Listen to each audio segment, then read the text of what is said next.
안녕하세요 여러분. 오늘도 고자입니다. 이 한자는 곶집 고, 창고란 뜻이죠. 그리고 이것은 기본자는 오이과자입니다. 그런데 왼쪽에 아들자에 이렇게 삐침으로 들어간 이것은 외롭다는 뜻입니다. 그래서 이건 입구가 들어갔으니까 입으로 우는 것입니다. 이것은 곰곰이 생각할 고자고, 왼쪽에 손수가 들어가서 이것은 손으로 때리는 겁니다. 맷때릴 고, 고문하다라고 할 때. 이것은 지게문에 밑에 세추가 들어갔습니다. 즉 새를 새장에 가두는 거죠. 그리고 돌보는 겁니다. 그래서 살필고 또는 품살고자입니다. 품을 산다는 얘기는 일손을 산다는 거죠. 그 다음 이쪽은 머리수가 들어가서 머리를 돌려서 보는 겁니다. 그래서 이것은 돌아볼 고자예요. 이것은 집 엄자인데 한쪽 기둥만 있는 집을 가리킵니다. 지금 여기서 보시면 원래 기와집이 있는데 그 앞에다 기둥을 이렇게 세워놓고 한쪽은 터져 있죠. 한쪽은 터져 있습니다. 이것이 곶집입니다. 창고입니다.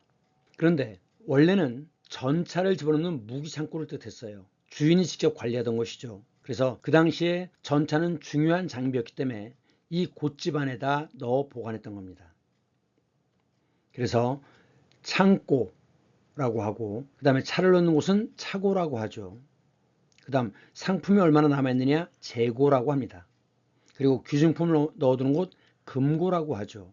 그 다음 손바닥 크기의 책을 시리즈로 쭉 발행하는 것, 이것이 문고입니다. 문고판.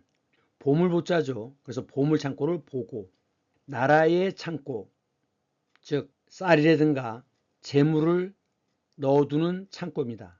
그래서 국록을 먹다라는 말이 있는데, 록은 이것은 복록자이지만 결국 복이라는 게 뭐겠어요? 재물 아닙니까? 그래서 결국 국록이라는 것은 나라의 재물입니다. 그러면 국록을 먹는다는 것은 결국은 국가에서 월급을, 급여를 받는 거죠. 공무원을 가리키는 말입니다. 서중자유천종록이란 말이 있습니다. 책 속에는 스스로 있다, 무엇이 1000가지가 되는 종류의 재물이 있다는 겁니다. 중국의 경우에는 특징이 실용주의라고 합니다. 그러니까 흔히 이제 과거에 했던 얘기가 수신제가 치국평천하라고 하는데, 수신이라는 것은 글을 읽는 거죠. 서중. 과거 시험을 봐서 벼슬을 합니다. 그러면 국록을 먹지 않습니까? 그 국록을 가지고 제가 집안 살림을 하는 거죠. 점점 벼슬이 높아지면 정승이 되는 거죠. 그래서 치국, 정승이 되는 겁니다. 평천하, 천하를 평정한다는 이야기는 나라를 부강하게 만들어서 다른 나라를 쳐들어갔고 천하를 통일하는 것입니다. 그래서 결국 실용주의에 입각한 중국의 경우는 과거 시험을 보는 이유는 결국은 재물을 얻기 위한 거였어요. 그것이 수신, 제가, 치국, 평천하입니다. 그 다음 사고라는 말이 있는데, 이 사는 역사적 기록이 바로 사죠. 그래서 조선왕조실록 등 이런 그 역사 책들을 보관하는 것이 사고인데, 우리 민족은 기록을 매우 중시했습니다. 그래서 우리나라에는 세계문화유산 중에 기록유산이 굉장히 많습니다. 지금 이 사진은 뭐냐, 백운화상, 초록, 불조, 직지심체 요결인데 보통 이제 줄여서 직지심체 요절이라고 얘기하죠. 우리나라 최초의 금속 활자로 찍은 책입니다. 그럼 백운이라는 건 호고, 그리고 화상이라는 건 고승을 화상이라고 합니다. 초록, 록은 기록이죠. 기록을 발췌한다는 뜻입니다. 뽑는다, 발췌, 초록. 불조, 그러면 불교의 제일 위에 누가 있습니까? 석가모니죠. 즉 석가모니 부처님입니다. 직지, 직접 손가락으로 가리키는 거예요. 그래서 심체, 그래갖고 마음으로 깨달음을 얻는 거죠. 요절이라는 것은 요약한다는 뜻입니다. 그래서 결국 백운화상, 높은 고승이 초록 뽑아서 누구의 말을? 불조, 석가모니의 말을, 직지, 심체, 깨달음을 요절, 요약한 책입니다. 세계 최초의 금속 활자다. 그런데 보통 이제 우리나라의 그 기록 문화들을 서양에서 많이 약탈해 갔지만, 이 백운화상 초록 불조 직지심체 요절은 구한 말에 주한 프랑스 공사가 돈을 주고 사서 현재 프랑스에 있습니다. 그 다음 이 창고에 한 칸 두 칸 할 때 그 간, 이것이 곡간인데 낱말과 낱말 사이에 명사가 펼칠 경우는 사이 소리를 집어넣는데 이것이 들어가는 게 이제 몇 개가 있습니다. 그 중에 하나가 곡간입니다. 원래 한자는 고간이지만 쓸 때는 곡간이라고 씁니다. 그 다음 요 안에 것은 점칠 점자죠. 그런데 어모가 들어갔어요. 그래서 이건 한쪽이 이렇게 한쪽이 터져 있는 점포를 가리킵니다. 일본의 경우에는 아주 오래된 가게가 많다고 그러죠. 500년이 된 가게들도 많고 그렇다고 그래요. 그래서 사용하는 말이 늙을 노자를 써서 노포라는 말을 씁니다. 오래된 가게. 포는 전당포처럼 가게예요. 이 주라고 하는 것은 부엌입니다. 그래서 부엌을 뭐라고 하죠? 주방이라고 하죠. 주방. 자, 이 사진에 나와 있는 것은 가가입니다. 가짜 집이죠. 임시로 설치한 집입니다. 그렇죠? 곳집처럼 임시로 기둥을 세워놓고 한쪽이 터져 있는 거예요. 그래서 가짜 임시로 세운 집이라고 해서 가가라고 했는데 이 가가가 지금 가게로 음이 바뀐 겁니다. 이 외로울 고자와 울 고자의 기본 글자는 오이과자입니다. 요것은 오이가 매달려 있는 모습이에요. 그래서 이런 거 본 적 있나요? 이것은 겨울의 오이라고 해서 동과라고 합니다. 동과. 근데 이제 오이 과자가 왼쪽에 개사슴 녹변이 들어가면 이건 짐승과 관련이 있죠. 그래서 이거는 여우 호자가 돼요. 과에서 호로 바뀝니다. 그렇기 때문에 꼬리 9개 달린 여우를 구미호라고 하죠. 또는 여우가 호랑이의 위세를 빌어서 지가 제일 센 척한다. 호가 호이란 말이 있죠. 그리고 왼쪽에 활궁이 들어갔습니다. 그래서 이건 활호자예요. 그래서 원이 있고 호가 있죠. 호. 그러면 이건 외로울 고자예요. 아들 자는 이렇게 쓰지만 이게 위로 뻗쳐 올라가면 이것은 외롭다는 뜻입니다. 아이가 홀로 외롭게 서 있는 모습이에요. 그래서 외로울 고자입니다. 그렇기 때문에 부모가 없는 아이를 고아라고 하죠. 그리고 고독하다 이런 말도 있고 그 다음에 고적하다, 적막하다라는 뜻이에요. 적막. 아무 소리도 들리지 않는 거. 그 다음 고립무원, 홀로 서 있어서 외따로 떨어져서 무원, 도울 원자죠. 도움을 받을 곳이 전혀 없다는 거죠. 그것이 고립무원입니다. 그 다음 고리버라는 말이 있는데 고리버. 중국어나 티베트나 태국어 등은 단어가 각종 품사의 역할을 해요. 그러니까 예를 들면 이름 명자 같은 경우는 그것이 명사도 되고 부사도 되고 동사도 되고 여러 가지를 하는 거죠.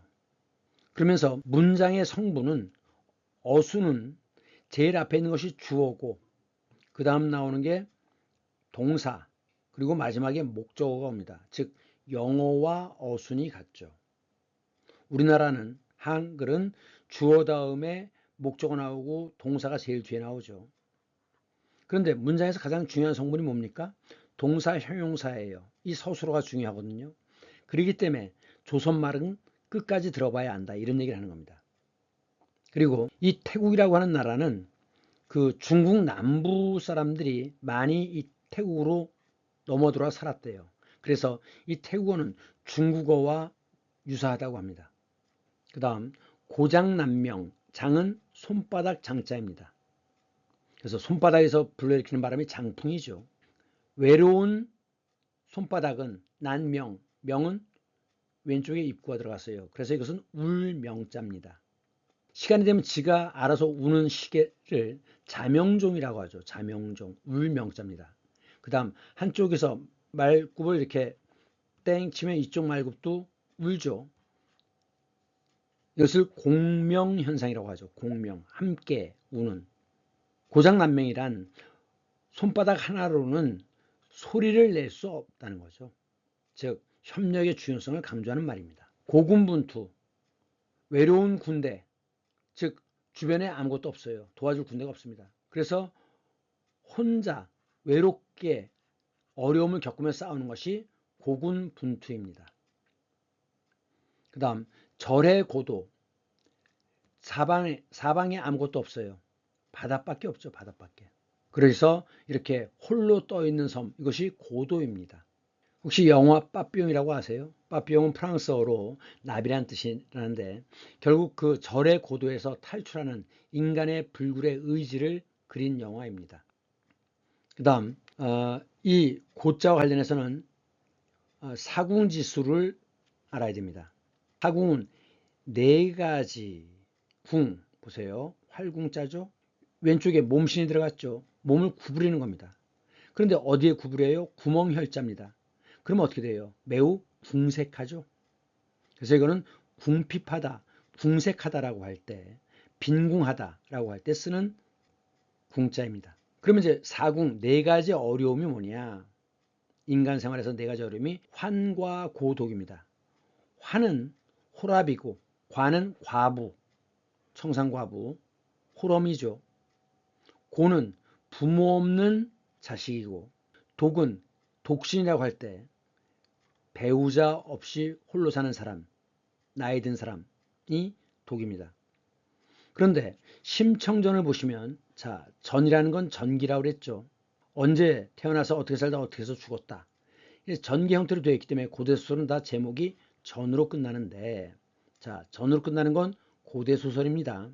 원래는 설화로부터 시작해서, 설화에는 신화전설 민담이 있죠. 설화에서 시작해가지고 이것이 노래를 거칩니다.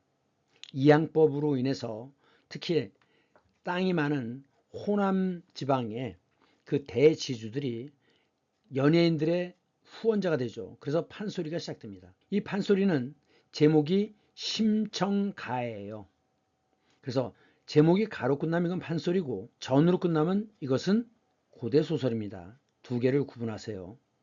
근데 이제 신봉사가 자기 신세한탄을 하죠. 아이고 나는 사궁지수 되었구나.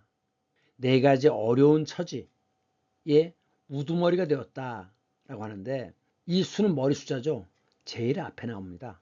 호라비는 호라비가 됐죠. 딸 심청이가 이제 없어졌으니까 호라비.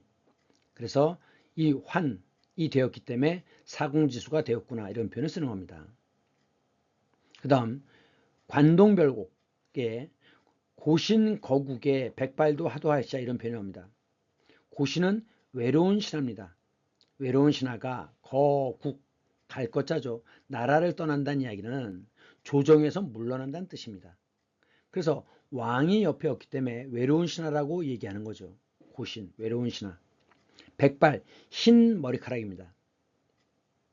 자, 요게 들어가면 다 털이나 수염과 관련이 있습니다. 아래 거는 뽑을 발자와 같은 거예요. 그래서 이것은 머리카락 발자입니다. 머리카락 발. 그래서 흰 머리가 백발이죠. 그러면 긴 머리는 장발이죠. 그러면 귀밑까지 자른 머리 여자들 단발이죠. 그리고 그 머리카락을 다스리는 것 이것이 이발입니다. 이발소. 그 다음 왼쪽에 입과 들어갔으니까 입으로 우는 겁니다. 그래서 울고자예요. 그래서 고고성 이런 표현을 쓰는데 아기의 첫 울음을 그래서 첫 시작을 고고성이라고 합니다. 이것은 힘들 고자입니다. 곰곰이 생각하다. 물론 주군합이라는 뜻도 있습니다. 요 위에 것은 늙을 노자예요. 그러니까 나이 든 사람이 늙으니까 무엇인가 이렇게 매달려서 못에 매달려서 곰곰이 깊게 생각하는 것입니다. 그래서 이것은 힘들고 곰곰이 생각할 고 이렇게 얘기합니다.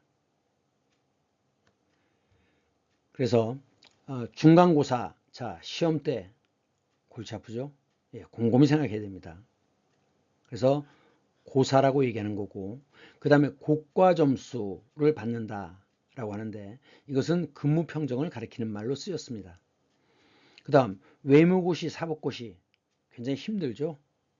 그래서 이 고자가 들어가면 그래서 고시라고 하는 것은 쉽지 않은 시험을 고시라고 합니다. 외무고시, 사법고시, 행정고시. 그런데 이때 이렇게 쓰면 이것은 알릴 고자예요. 그래서 물가를 고시한다, 알린다라고 할 때 쓰는 거고 음은 같지만 한자가 다릅니다. 그 고시를 공부하는 학생들을 고시생이라고 그러죠. 그 다음에 깊게 생각하는 것, 이것을 고려합니다. 배려하다라고 할 때 고려하다. 그 다음에 깊이 생각해서 어떤 그 계획, 방안을 찾아내는 것, 이것이 고안입니다. 디자인, 고안. 그 다음 깊게 생각하고 관찰하는 것, 이것이 고찰입니다. 한민족의 역사에 대해서 고찰해보자. 깊게 생각하는 거죠. 그런데 이렇게 쓰면 이건 고찰은 오래된 절이란 뜻입니다. 사찰이라고 할 때 쓰는 글자입니다. 그런데 사찰 중에 오래된 사찰이기 때문에 고찰이라고 합니다. 그 다음 사고, 생각하고 어떻게 해야 돼요? 깊게 해야죠. 이것이 사고입니다. 그런데 이렇게 쓰면 이것은 accident, 교통사고라고 할 때 쓰는 그런 것이고, 이렇게 쓰면 이것은 그 역사책을 보관하는 창고, 이것이 사고입니다. 그 다음 고고학, 고고학이라는 건 옛고자인데 그 기록이 없는 이전에 대해서 인간의 생활상이라든가 제도 이런 것을 그 연구하는 학문이 고고학입니다. 중국에서는 명나라 때부터 시작했던 고증학이라는 게 있죠. 이 증은 오를 등자지만 왼쪽에 말씀을 들어가면 이건 증명할 증자입니다. 그래서 논증, 논리적으로 증명하는 거죠. 고증, 증명이라고 할 때 쓰는 겁니다. 그 다음 고종명이라는 말이 있는데, 고종명은 오복 중에 하나인데, 오복. 그러면 이제 오복이 뭐냐? 5가지 복이에요. 수, 오래 사는 것. 부, 재물이 많게 사는 것. 강령, 강령하다라고 하는 건 건강하다는 뜻입니다. 건강하고 평안한 것입니다. 그다음 유호덕, 그 사람들에게 널리 덕을 베푸는 거예요. 고종명, 이것은 제 명대로 살다가 종명, 마치는 거죠, 생명을. 이것이 고종명인데 옛날에는 그 밖에서 죽으면 무조건 객사였습니다. 그렇기 때문에 옛날에는 죽더라도 반드시 자기 집에 돌아와서 죽어야 되는 거죠. 옛날엔 객사를 굉장히 불행한 일이라고 생각했어요. 그런데 이도 오복 중에 하나다라고 하는데 이는 오복에 들어가지 않습니다. 그냥 세간에 떠도는 이야기가 그런 거예요. 그 다음 오른쪽에 보시면 이게 이제 제사 지낼 때 쓰는 건데, 우선 위패라는 거 있죠. 위패. 위패. 그 이름을 써놓은 것. 그 다음에 이제 신주라고 하는 건 뭐냐면 나무에다가 그 이름을 써서 사당에 모시는, 개인 집에서 조상들의 위패를 모시는 곳이 사당이죠. 그러면 왕궁에서 그 역대 왕들의 위패를 모시는 걸 뭐라고 합니까? 그것은 종묘라고 하죠. 종묘. 그래서 종묘사직 이런 표현을 쓰는 거예요. 그 다음 현고유인, 현고유인 또는 이제 그 아버지면 현고, 주군합이란 뜻입니다. 주군합이 고예요. 현은 나타나다, 현신하다, 나타나다. 유인이라고 하는 것은 어리석은 자식이란 뜻입니다. 그래서 이것은 제사를 지내는 사람을 가리키는 말이에요. 그래서 제사를 지낼 때 유세차, 현비유인, 창녕조시, 효자 이런 식으로 해서 나가는 겁니다. 그래서 이 비는 죽은 어미 비자고 고는 죽은 아비 고자입니다. 그런데 이제 학생이라는 건 뭐냐? 학생은 옛날에 벼슬이 없이 죽은 사람은, 벼슬 못한 남자는 학생 또는 처사라고 했습니다. 처사. 그래서 이제 위패의 학생이라고 쓰는 거예요. 그리고 이제 그 부인은 또 유인이라고 하죠. 옛날에는 여자들은 이름이 없었죠. 그렇기 때문에 본이 있고 성씨만 들어가는 겁니다. 이름이 들어가지 않았어요. 그래서 조씨인데 창녕 조씨이기 때문에 이렇게 쓰는 겁니다. 신위, 자 영혼을 모시는 위패다 그런 뜻이죠.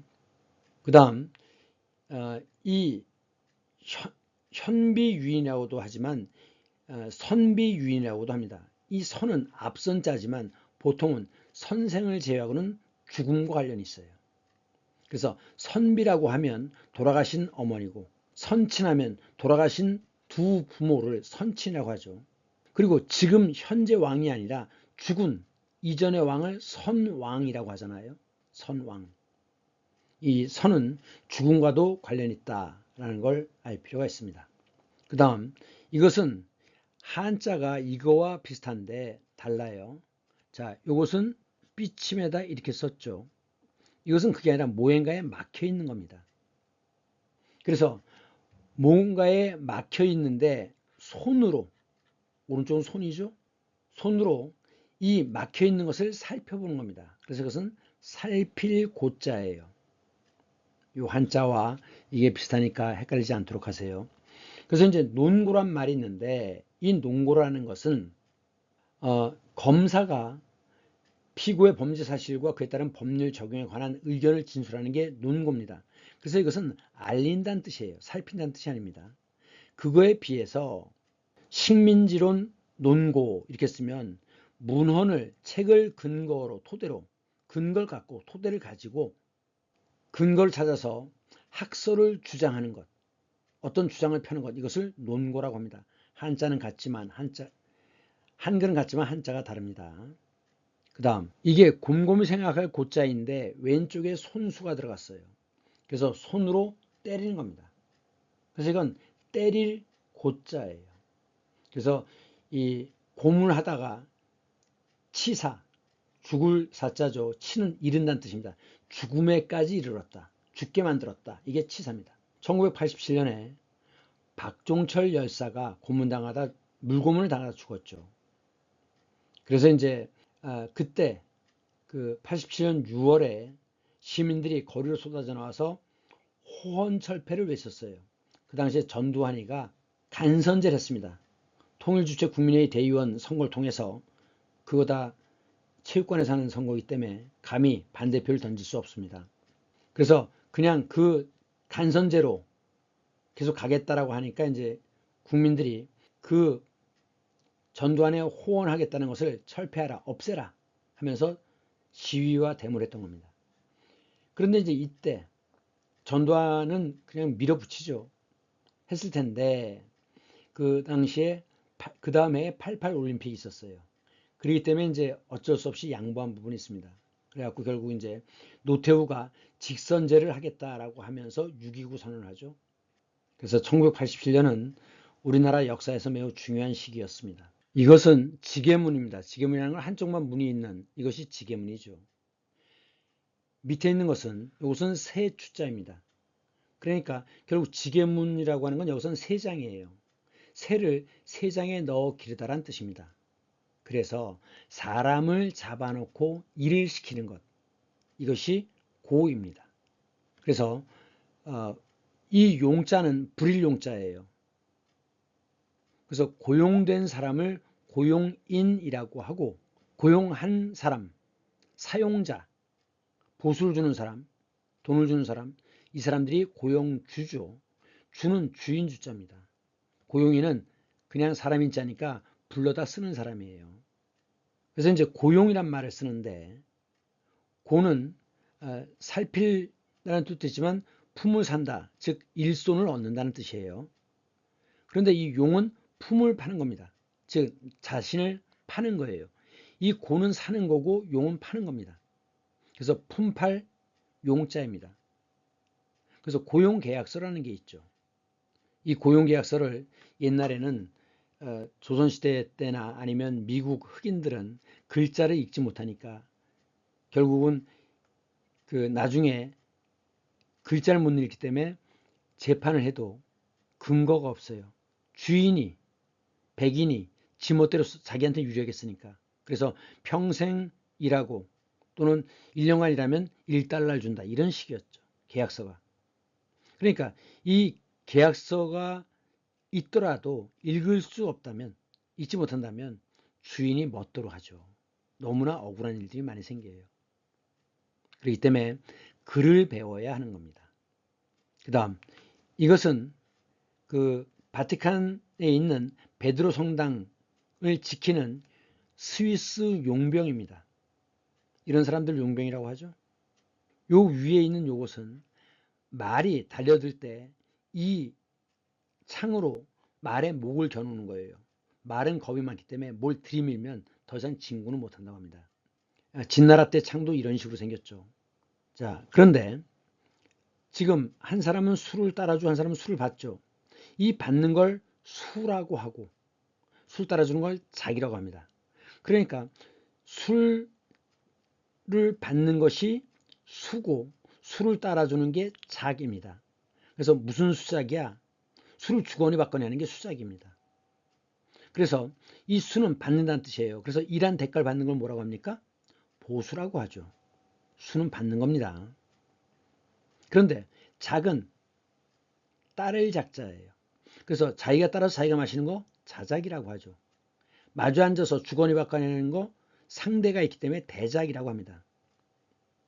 요즘은 없지만 1970년대까지 술집에 여자가 있는 술집, 그 술집에서 술 따르는 여자를 작부라고 했습니다. 술 따를 작자예요. 그 다음 짐작하다. 그러니까 대충 달아서 한 잔이 나오느냐 이것을 보는 것이 짐작입니다. 그래서 눈짐작으로 이런 표현을 써요. 그 다음 뭐뭐 하기로 작정하고 술을 따라 놓고 정한 거죠. 그래서 아무 대책이 없이 무조건 따라 놓고 보는 것 이것이 무작정입니다. 오른쪽은 머리가 들어갔죠. 머리 숫자입니다. 그래서 고개를 돌려보는 거예요. 그래서 이것은 돌아볼 고자입니다. 그렇기 때문에 어제도 오셨는데 오늘 또 오셨군요. 고객이죠. 돌아보고 생각을 깊이 하는 것, 고려하는 겁니다. 배려하는 거예요. 그 다음 지나간 과거를 돌아보면서 기록하는 것, 회고록이죠. 그리고 고문이 있고 자문이 있는데 두 개를 구분을 해야 됩니다. 이 고문이라고 할 때는 돌아보는 거예요. 자, 우선 보세요. 유비가 제갈공명을 찾아가죠. 그래서 이것은 삼고초려죠. 초려라고 하는 것은 려가 오두막 려자예요. 그래서 초려라고 하는 것은 결국 초가집입니다. 초가집 보이시죠? 세 번이나 찾아갔어요. 그러니까 이 고라고 하는 건 높이는 겁니다. 모시는 거예요.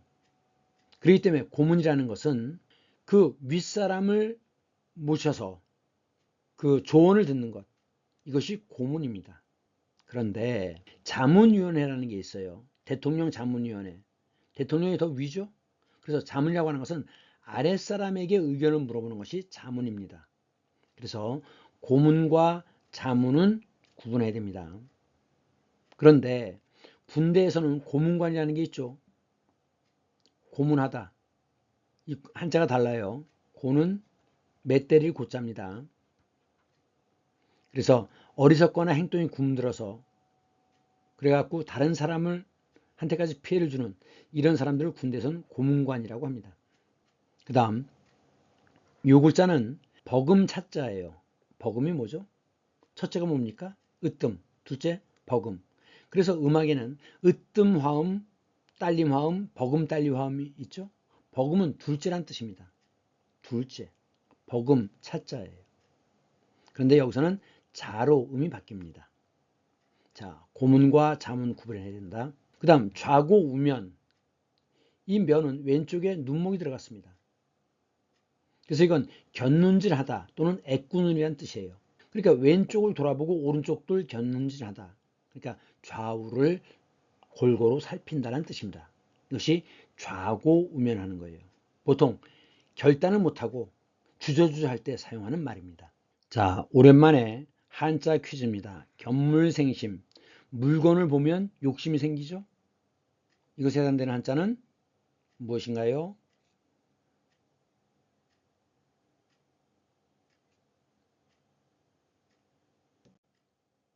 네, 정답은 이것이죠. 견물생심.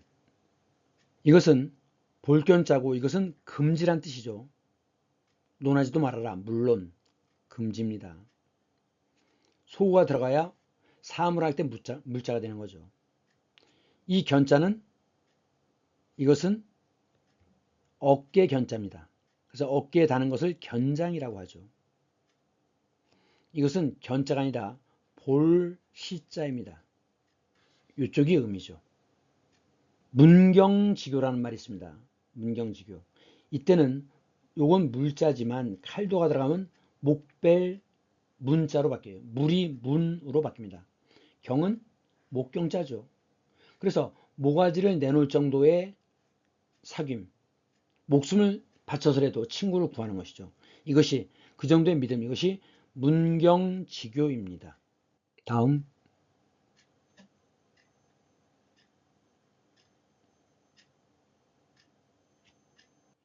견과라고 하는 건 딱딱한 과일이죠.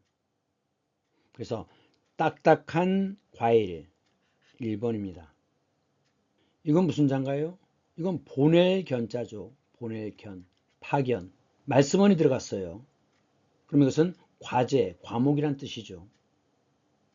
그런데 이것은 보낼 견자에 말씀원이 들어갔어요. 말로 꾸짖는 거죠. 꾸짖을 견, 견책. 이것은 과일 과자에 머리수가 들어갔죠. 그래서 이것은 나달 과자입니다.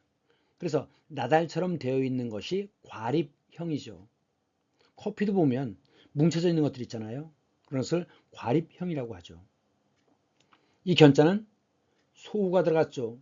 그래서 소를 끄는 거죠. 끌견, 견우직녀할 때 견자죠. 이것은 위에 풀초가 들어갔어요. 그래서 이것은 과자란 뜻입니다. 결항은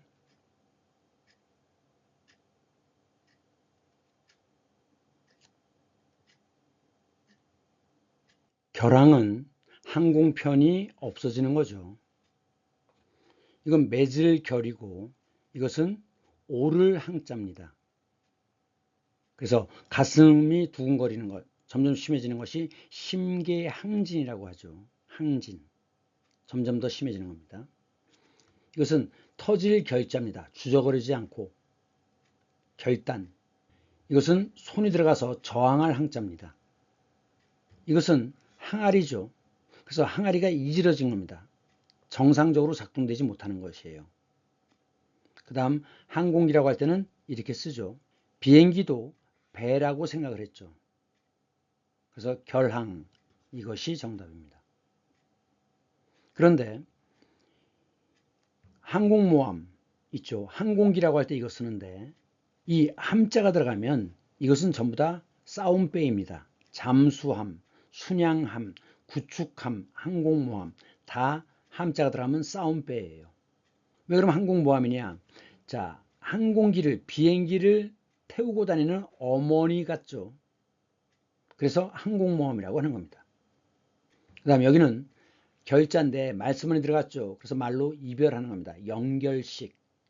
이것은 흑토가 들어갔으니까 갱, 구덩이입니다.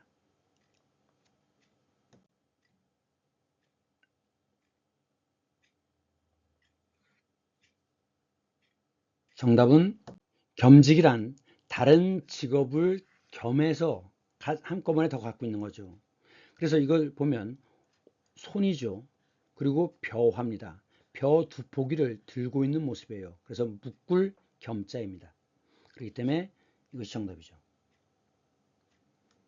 이것은 말씀문이 들어가면 말로 사양하는 거예요. 겸손하다라고 할 때. 이것은 직자인데 시사가 들어갔죠. 그래서 이건 옥감짤 직자입니다. 모직. 이것은 마음심이 들어가면 이것은 혐오한다는 뜻입니다. 그리고 이것은 불화가 들어갔으니까 불탈 치자예요. 그래서 불타고 열렬하다, 맵다. 그래서 치열하다란 말을 쓰는 거죠. 치열하게. 치열. 불탈 치자입니다. 이건 매질 결자고 이것은 인식할 식자죠. 알식.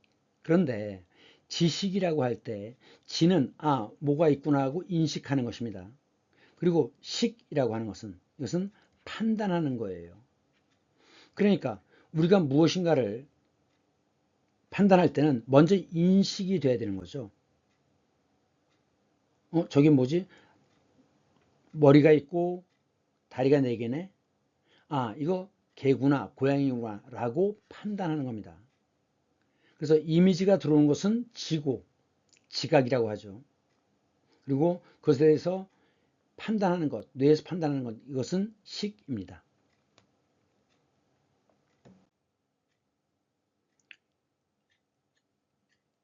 자, 이것은 시대와 안탈리아, 지중해 북부인데 거기에 있는 아스펜도스라고 하는 현재 남아있는 가장 완벽한 형태의 원형극장이라고 얘기하는 아스펜도스 원형극장입니다.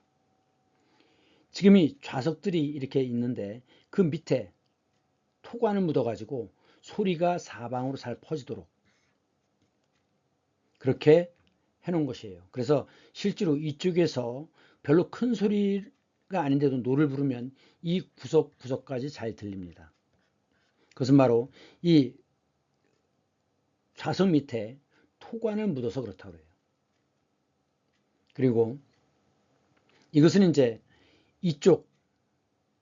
이쪽에 무대가 있습니다. 이 무대입니다. 그래서 여기서 보시면 지금은 이 석상들이 다 떨어졌는데 원래 여기에 석상들이 다 있었던 거예요. 지금 무너지고 해서 지금 없어진 거죠.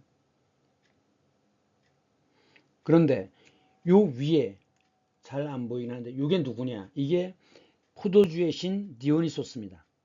결국 연극이라고 하는 것이 그 디오니소스 신을 즐겁게 해서 포도주가 잘 익도록 기원하는 그런 제사의 형태였죠. 그것이 바로 연극의 기원이라고 하죠. 그래서 이게 이제 디오니소스상 제일 위에 있지 않습니까? 디오니소스상인데 이 그리스의 디오니소스가 로마로 넘어가면 이름이 바쿠스로 바뀝니다. 그래서 왜 우리 그 드링크제 바카스라고 있죠. 이것이 영어식 발음이고 로마어로는 바쿠스입니다. 자, 오늘은 여기까지 하겠습니다. 수고 많으셨습니다. 다음 주에 만나요. 안녕.